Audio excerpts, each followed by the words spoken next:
Good morning, everybody, and welcome back to the channel. So, I had mentioned a couple days ago that I had picked up another John Deere 2-cylinder, and I don't believe I mentioned what it was. Well, it's John Deere A. It's a 1949A, and I had said that there could be some family significance with this tractor.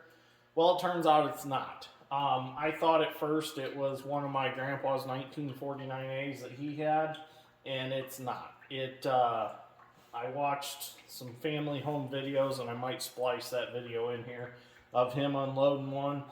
And from the video, I can tell that that one had power steering, and a couple other things were different. The wheels are turned different. So it turns out that this was not Grandpa's 49A, but that's okay. So the story behind this tractor is last Sunday I'm sitting there eating biscuits and gravy that the lady friend cooked. And I got a phone call. I looked down at my cousin Matt. And so I answered it, and he's like, hey, you want another 2-cylinder? I said, yeah, what is it? He said, it's John Deere A. I'm like, okay. So I said, well, find out a price on it. A friend of his had to get rid of it. I said, find out a price on it. Well, he calls me back, and he's like, $500 and I'll bring it to you. I said, well, deal. So I didn't even go look at it first. So he brings it, and he's like, well, I had to pick it up and put it on a trailer with my Bobcat. He said it won't roll. I'm like, okay. So last night, Dad's strength and I rolled it in the shop, or slid it in the shop. I picked up on it with the Bobcat and rolled it down on its front wheels. And he was right. The rear wheels would not turn. So I pulled the bottom drain plug out of the transmission, and it is full of ice. So that tells us that it was full of water and it froze and it was keeping the gears from turning. So it's been sitting in here all night, thawing out. So I was under there this morning, and I pulled the drain plug out some more, let some more water out. And I thought, you know what, while I'm under here, I'm going to go ahead and I'm just going to take the drain plug out for the engine. I pulled that out, it's full of water too. I'm like, oh, well this is a great sign. So I for some reason reached up and grabbed the filter base for the oil filter and realized that was loose also. So I go to thread that out, and it won't thread out. It acts like the cast that the bolt threads up through that holds the oil filter in, it acts like that's broke. I'm wondering if it got some water in the oil filter base and it popped the cast on the inside of the motor. So what I'm going to do is I'm going to go ahead and take the top cover off and look down in there and see what I can see. And we're going to see what shape this tractor's in. If we can fix it quick, I'm going to fix it and get it running. If I can't fix it fast, I'm going to take this one back out, and I would rather prioritize and work on the basket case 50A. I'd like to get it running before plow day this spring. So this one might potentially get put on the back burner, but not left alone. We'll eventually come back to this one. If it's all easy fixes, I'm going to get it running. I do need a tire. We brought it in here, aired the tire up. We're sitting in the house about an hour and a half later watching some John Deere videos that Dad got. And all of a sudden we heard kaboom!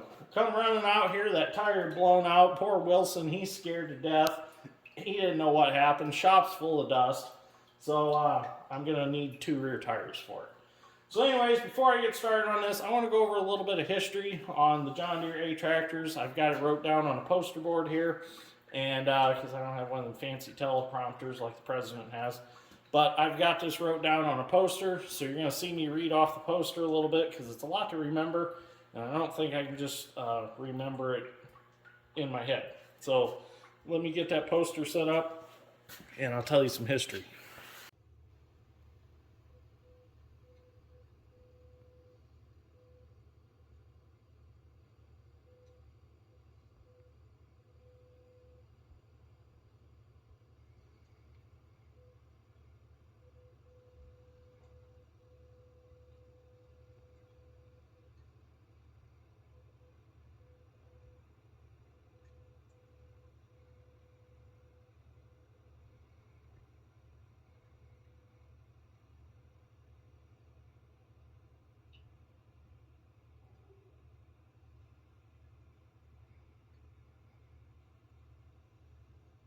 Okay, so before we start tearing this down, we'll go over the history real quick.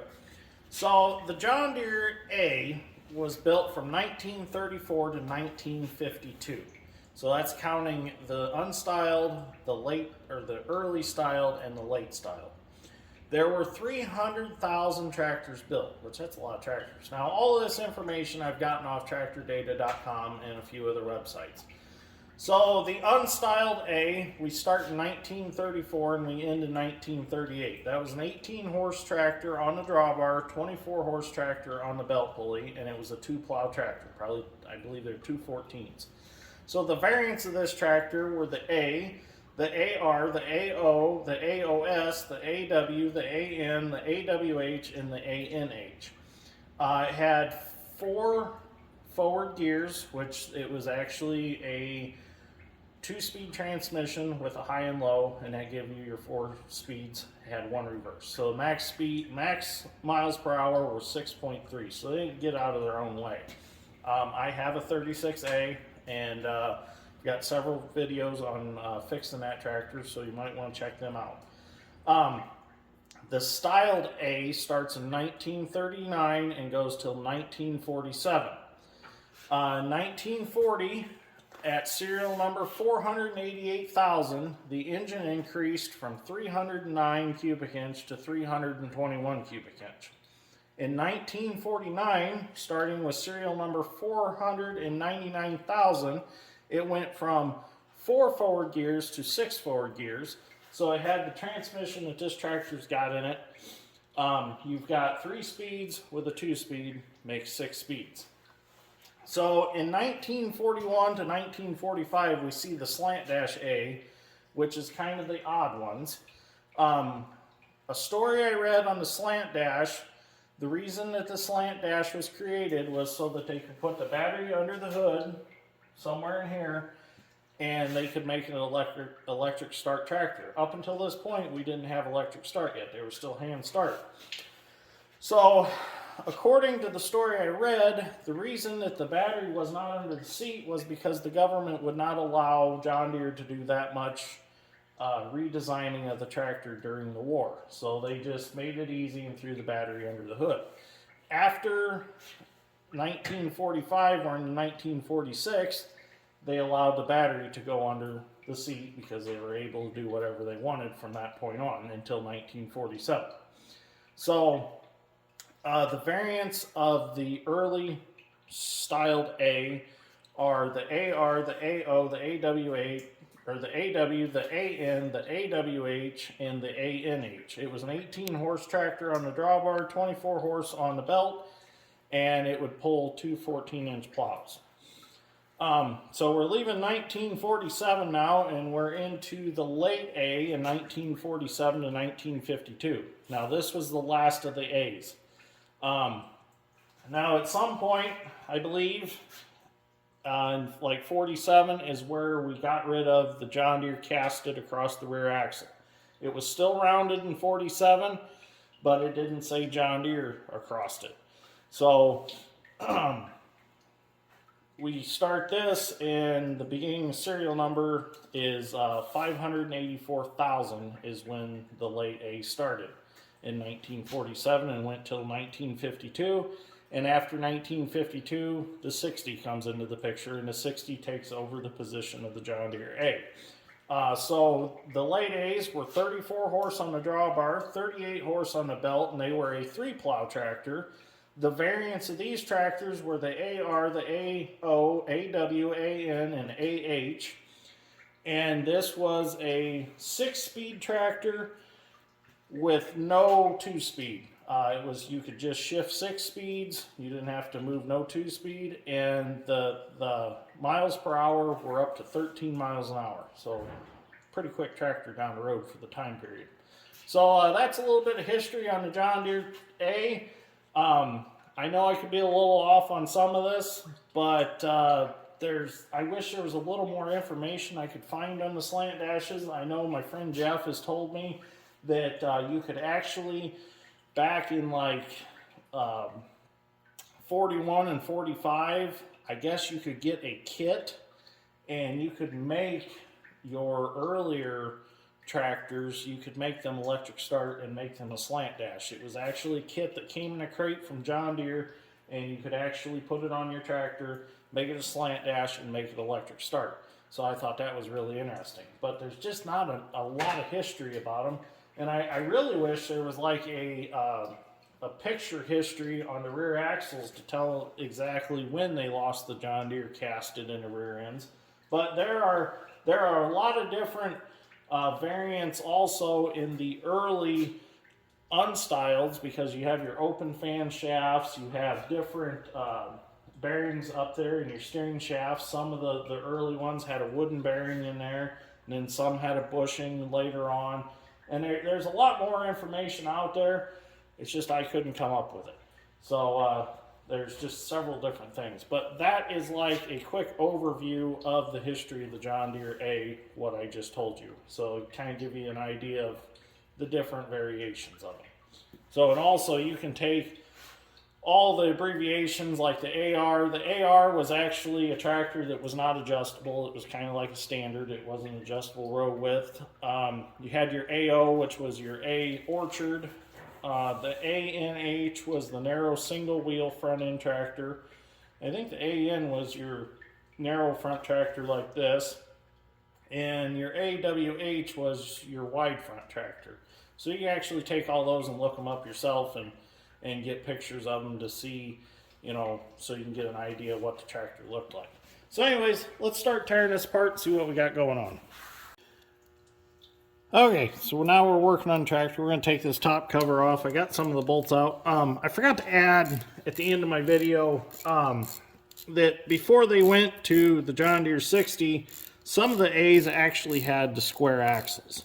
So if you walk up to the rear end of an A and it's got square axle, that is a really late model A.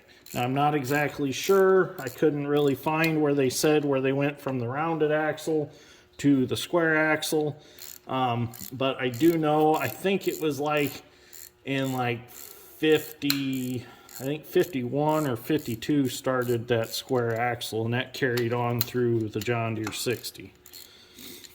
So get this cover off. Now I don't know the history of this tractor. I don't know what it did. I know it came from Argus, Indiana, is where it came from, and I do know that the hole in the drawbar is perfectly round, so whatever it did, it didn't really do much drawbar work unless somebody replaced that drawbar at some point.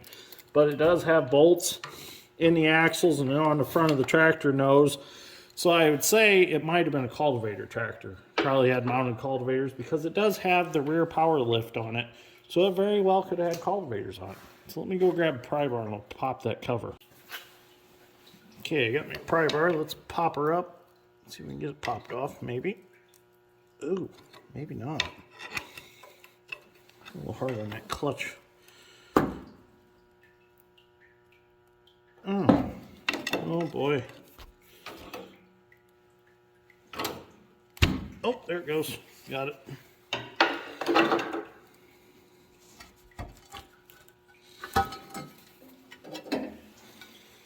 Well, it's not all rusty like I was worried about in there. Looks fairly okay. Not, looks good so far. I'm gonna go on the other side of the tractor and see if I can get a look at what I wanted to see. Okay, so if you look down in there, see that weird looking thing? That's an iceberg. This thing's got an iceberg the size of the one that Titanic hit in the crankcase yet. So we're gonna have to let that thaw out. I'm trying to see that filter base up in there to see if it's broke or not.